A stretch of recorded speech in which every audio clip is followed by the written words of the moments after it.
Hey, Louis here. A lot of things have happened. I have to catch you up in a bit. As I mentioned in my last video, I'm trying to get back into soccer. It's harder than I expected, which of course it happens, but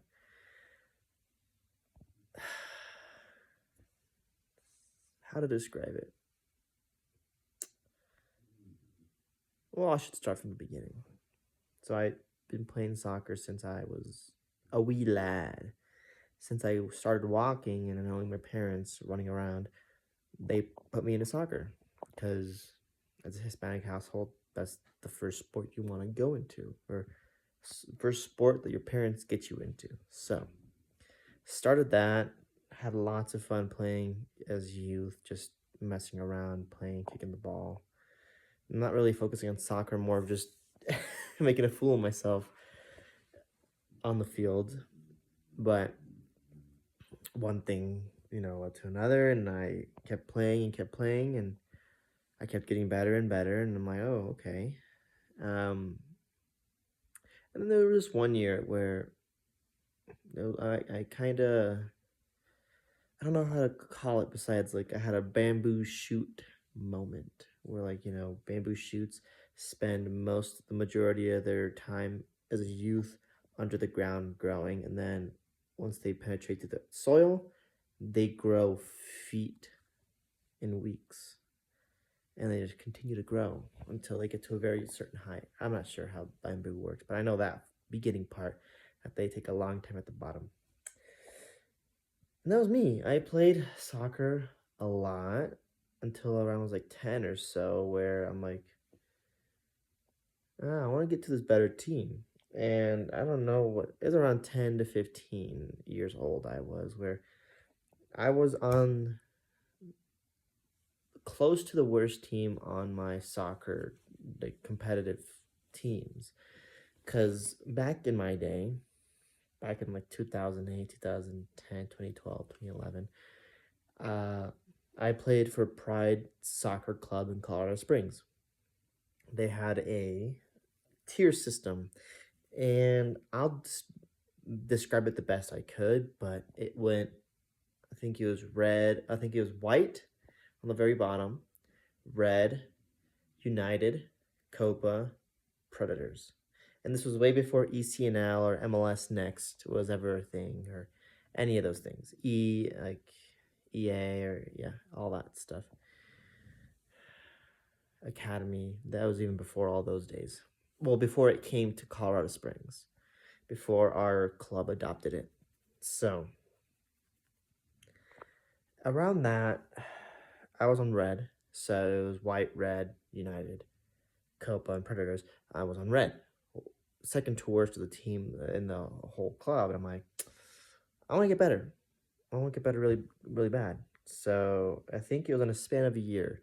I really dedicated myself to practicing soccer. And my older sister, my middle sister, she was still older than me, um, played at a much higher level than I did at a younger age. So I'm like, wow, okay, she's playing at a better thing. So I trained with her, and I trained with my dad, who played soccer all throughout his life. And I was like, let me get better, let me get better. And I, like, the coaches saw I had some potential, and then I was, playing a lot of minutes, and, there's a lot of upsets and stuff. A lot of infighting with kids I didn't like in the soccer teams. But besides that, I eventually had a growth period within a year. I think it was spring season. I managed to get from red to United. And that was just like a one-step team. But from United, I played that once spring season with them. And that spring season, it was the Copa and Predators team. The Copa and Predators. Copa is actually Copa. I think it was Copa. Um, Coach San. I think the United and Coach teams are close. United and Copa coaches were kind of close, so they were talking that I was dominating in my league of United. So I'm like, okay. And, like, we went to tournaments, and I was the star player on that team. So they decided to take me up to Copa, where I mixed better with the team, and I think they were more around my playset. But even then, I still kept pretty good. Like I was really good. I had the nickname the Wall because I was a pretty big kid as a young kid. I kind of had an early growth spurt, but cut off short at like a 5'8". So by the time high school came around, people outgrew me. But throughout middle school, I was pretty big. And I think I have a picture to back it up with. But through that, I got to Copa, and I was pretty good on Copa. So tryouts for the fall season came in, um, and I still made Copa, but I was in the conversation in tryouts to making Predators. Like they had me go with that group of Predator team and train with them, and I was on the verge of being. I was just right. I was on the cutoff to not make it on that team, but I was pretty close. So I'm like, you know, I could have, but didn't. So I'm like, okay. So played Copa, but I like to remember back to that year of like I made massive improvements in that year to almost get to Predators. I'm like, okay, I almost made it to the top team, and eventually made it to the top team. In my high school years. Um, but here in high school, it kind of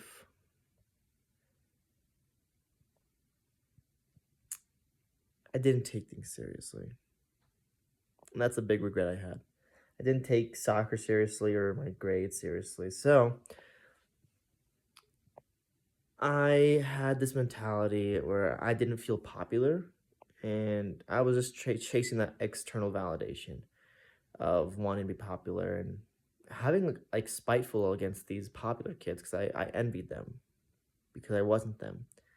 So, still conflicts, but I played the butt of the joke most of the time and people talked to me, and I never really got bullied at high school because I kind of realized like you can't go against the crowd, you have to kind of join them. So I'm like, okay, I'm not gonna make myself the oddball out here. So I try to, mix as much as I can. But my main focus was just girls and being cool and hanging out with friends, and it wasn't making sure my grades were good and wasn't making sure that I was getting better at soccer. And at this point in high school, um, God bless my dad, but at the same time, he didn't know when to stop. But it was on me. I'm not gonna put the blame on my dad, but he did have a contributing factor where I ended up burning out in soccer. I felt he was putting a lot of pressure on me because I had these aspirational goals of becoming professional, becoming the best and all this and all that. I was saying a lot of shit, but my dad is like, hey, let's get to it. Kids your age are practicing, kids your age or younger are on better teams, get better. And they were still financially supporting me then until around senior year of high school.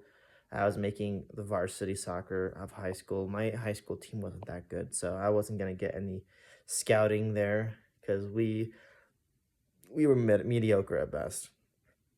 So, yeah, I just didn't take it seriously. My grades kind of fell off, and then I was in and out of relationships during high school, and that was my main focus. And soccer was just something that I did to make my dad happy, but not myself. And I was like, nah, I don't want to practice by myself. I just want to play and perform, and I'll be good. I'll be good. And long story short, 2020, my graduation year, my parents cut me off. They're like, yeah, we're not paying for any more college thing because it's expensive to play not college, to play club in the United States. So they cut me off, and they're like, yeah, we're not paying for this next tournament in this next season. Figure it out. And I'm like, fuck. Okay. So and I thought myself too good. So I decided not to get a job or anything. I'm like, nah, I don't need that. fuck it. And like I had more time for my girlfriend, and then COVID hit, and then we were locked down, and then my girlfriend broke up with me. Like in a couple months after that. And I was in a deep spiral then, because soccer was out of my life.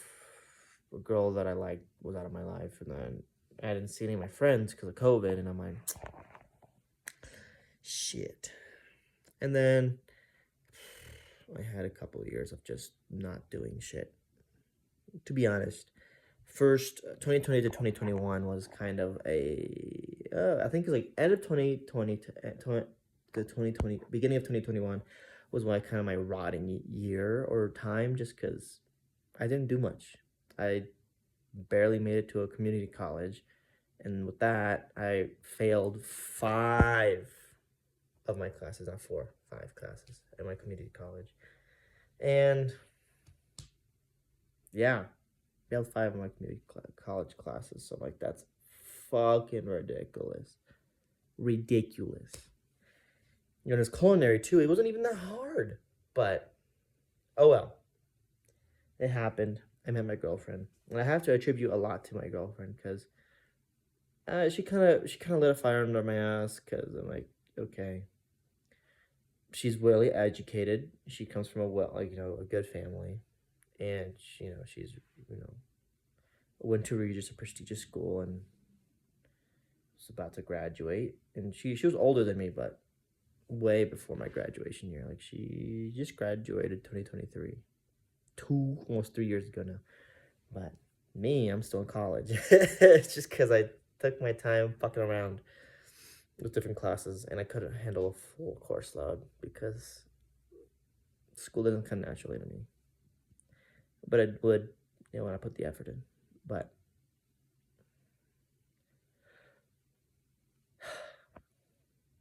that she made me kind of become a better person after that, because I was just at a dead end job, and I'm like, I don't know if I want to do anything with my life. And then she's like, I ain't dating no bum. Get your ass into gear. I know you can do it. I'm like, okay, yeah, I can do it. So I did. I got into gear. I quit my job, and I'm like, okay, I'm gonna take college seriously. And then started getting A's, and I kept getting A's, and got my GPA from a zero to a 2 point something, barely to a 2.0 to make it to my new college here in Denver. And holy moly, that was a grueling and grinding process, but I was able to do it. Unfortunately, my community college did not have any a soccer team or anything athletic really related. So my soccer skills, and after 2020, I think I only tried out for one semi-pro indoor team and realized I'm like, yeah, this ain't for me. And then left. Never went to another practice. Didn't do any of those things. And yeah, I was basically done. And yeah, I was basically done after 2020 until now, when I'm trying to get back in, lacing up my cleats and stuff, and going outside and trying to brush off all the rust. And man, it is hard. But I see the college players that I see at my college team, and I'm like, okay, they're good. I can imagine myself back in my prime. I could measure up to those people. I could. I had so many opportunities back in high school. I had, I could have gone to a Regis ID camp. It cost a couple hundred, like $200, but it'd been worth it to do an ID camp with Regis at my prime. Or I had the CSU Pueblo coach come up to me personally and be like, hey, I saw how you played on this high school team, and I had connections with the club team down in Pueblo, because we kind of had a merger for my club and their club, just because they were having financial difficulties. But yeah, he came up to me personally and I was like, hey, I'd like you to try out for CSU Pueblo if you're interested. I am the coach. I'm like, okay, yeah, I'll give it some thought. Never took it. They ended up getting, I think this past couple years, they ended up 10th in the nation for D2 soccer teams. I'm like, wow. That could have been me graduating, but I didn't. So I just think to myself a lot. I'm like, okay. I just reflect on those years in my soccer. I'm like, how can I not fuck up again like that? And if I do fuck up, how do I quickly learn from that and not do that mistake again? And from my mistakes from my previous college, I wanted to. He's like, okay, I know not to get bad grades. Get good grades. Even meaning taking less classes to get good grades. Slow is smooth, and smooth is good. Smooth is fast, you know. I think it was slow is smooth, smooth is fast. Yeah. So I'm like, yeah, I gotta make sure I get my good grades. That's the number one thing without debt. And that was a big contributing factor of me going to community college just because my parents made too much money and I didn't get good grades enough. So they weren't gonna pay for my college. So yeah, that was no good. But anyways, I'm getting back into it. I see adult leagues now. I'm like, I can play for those, but I need to get back into shape. I need to get back technically to where I was, near to where I was, and I need to get experience on the field again. Just because seeing it in front of me in college games that I went to and me doing it is two different stories. The conditioning is insane, and then the technical skills. I have good muscle memory from technical skills, but it is that small percentage of difference of how you receive a pass, how you take a pass, all that good stuff that makes a great player to it. Just like, you know, a good player to a great player to an excellent player. Those are the fundamentals. And I'm like, okay, I should just focus on the fundamentals and my conditioning, and I should be good. That's basically it. But easier said than done. But that's my plan. Just because I'm like, fuck, I didn't realize I didn't take my potential for when I was young, when I was still able to do it. And now I'm like, why did I not do that before?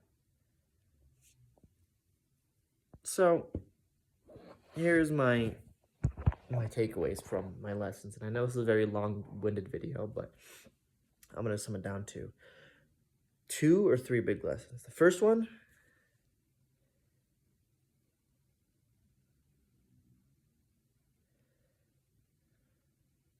shit, I don't really know. Personally, for me, you're never too big for an opportunity. You're never too good for an opportunity. You're not that guy. Take every opportunity, take every chance to build evidence to say who you are. And that means taking ID camps, paying for the ID camps, playing soccer games, doing stuff that you may think is beneath you, but doing it great and to an extent where you're like, this is immaculate. This is art. To a science where you can't fuck it up. It's like, okay. Then you continue.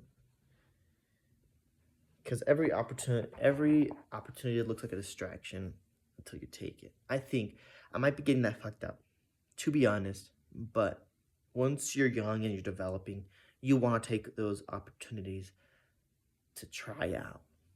Because I have a tryout this Saturday for a USL 2 team. I'm not even conditioned for that, but I think I'm going to do it. Just because it's going to be embarrassing. It's going to be rough.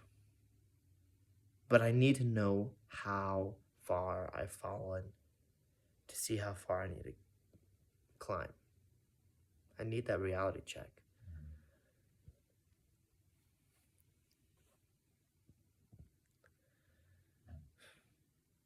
Second, learn from your mistakes. As I say, I try not to make mistakes, but walking around on eggshells, trying not to make a mistake, try not to break something, you're going to live a life not taking risks. And that is the whole thing of taking a risk on the things you want to do. Taking a risk and jumping for it. And then once you risk that, you take a second back, you analyze what you did, what was the benefit, what was the con, and learn from it. That's the biggest thing. Learn from it and don't make the same mistake again. Because learning is when you're exposed to the new behavior. Alex Hormozy said it really well. When you're exposed to the same behavior and you did do the same thing, you've learned nothing. If you read self-help books and you do the same thing, not change anything, you've learned nothing. So learn from your mistakes. Change your behavior, change your actions, and you will go farther. Thanks for listening to my spiel.